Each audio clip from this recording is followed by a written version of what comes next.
The Clockmaker's Secret. In a quiet town nestled between the hills and the river, time had always flowed gently. Bells chimed on schedule. Shopkeepers opened their doors at dawn, and the old clock tower rang 12 every night. Until one winter evening, when all the clocks stopped. The sound of ticking vanished. Watches froze mid-tick. Even the wind outside seemed unsure if it should keep moving. Little Luna, a curious girl with golden braids and a restless heart, noticed it first.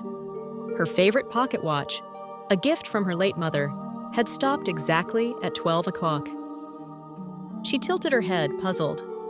"Strange. Even the stars look still tonight," she whispered. Down the street, the adults were murmuring. People pointed toward the tall shop with the faded sign, Alden & Co., Clockmaker of Wonders.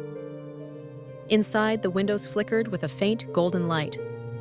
Chapter 2. The Clockmaker's Shop. Luna couldn't resist. She wrapped herself in her red scarf and tiptoed through the snow. The shop's door creaked as she pushed it open. Inside, silence. Hundreds of clocks lined the walls. Grandfather clocks, cuckoo clocks, pocket watches, and sand timers. But none of them moved. And yet, Luna could feel something. A heartbeat. Not hers. The room's. On the counter sat a single glowing object. A golden key, shaped like a gear, pulsing faintly with light. Beside it, a note written in elegant, looping handwriting. To whoever finds this, time has lost its heart. Follow the ticking that isn't there. Luna frowned. Follow the ticking that isn't there?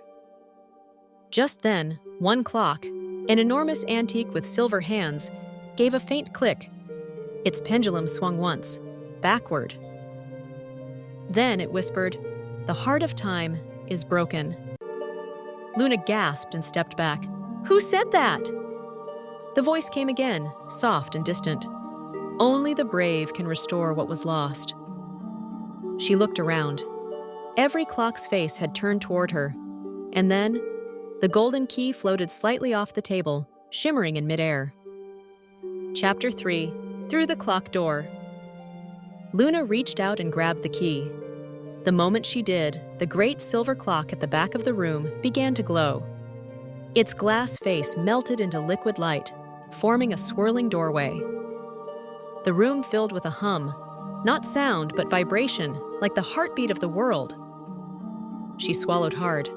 "I guess this is the ticking that isn't there," she whispered. And then she stepped through.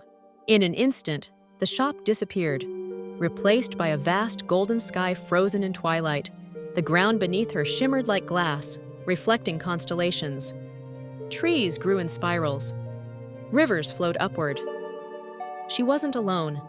Tiny glowing creatures, no bigger than teacups, peeked out from behind crystal leaves. Their eyes twinkled like stars. One of them fluttered close. It had wings shaped like clock hands. "Who are you?" Luna asked softly. The creature bowed. "We are the second sprites," it said. "Keepers of lost seconds. But now, even we are fading. The heart of time is missing." Chapter 4. The Taker of Moments. The sprites guided Luna to the base of a giant clock tower that reached into the sky. But unlike her world's clocks, this one was shattered. Gears hung loose, glass cracked, time suspended in air like glittering dust. At its base stood a shadow, tall, silent, watching. "The Taker of Moments," whispered a sprite. "He steals time that people waste, but now he's taken too much." The shadow turned its head.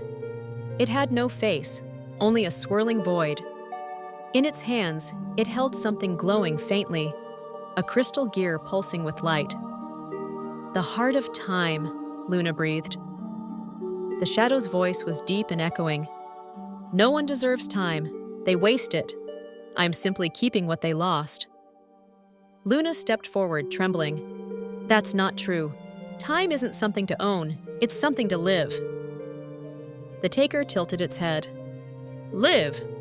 What do you know of that, child?" Luna closed her eyes and remembered the sound of her mother's voice. Soft, warm, singing. Tick by tick, the world will spin. Every ends where dreams begin.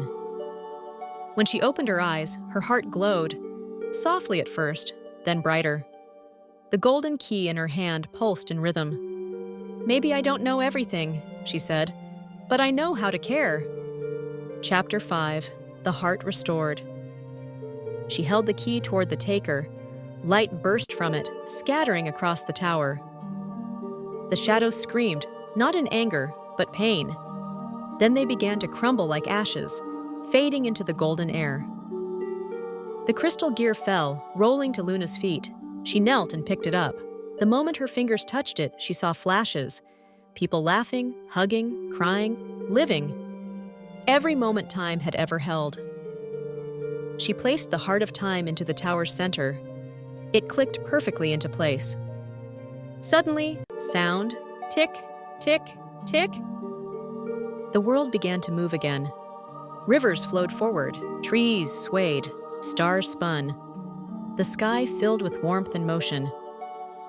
The sprites cheered. "The heart lives again!" Luna smiled, but tears filled her eyes. "I have to go home, don't I?" They nodded sadly. "Time moves for you now, brave one." Chapter 6. The morning after. Luna blinked and found herself back in the clockmaker's shop. The golden key rested quietly on the table. But now, every clock in the shop ticked perfectly in sync.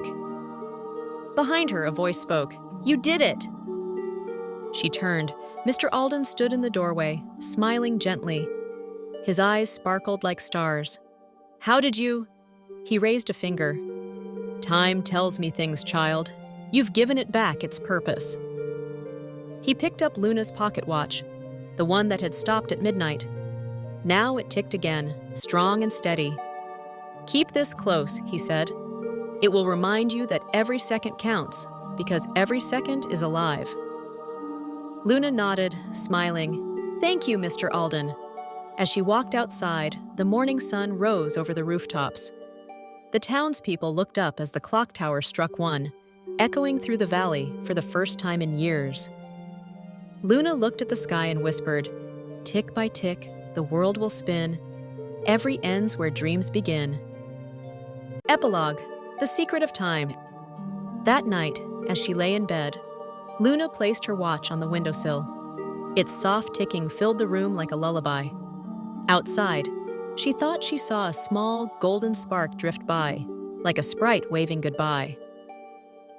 And from far away, faintly, she could almost hear the clockmaker's voice. "Time is not what we keep, it's what we cherish." The end.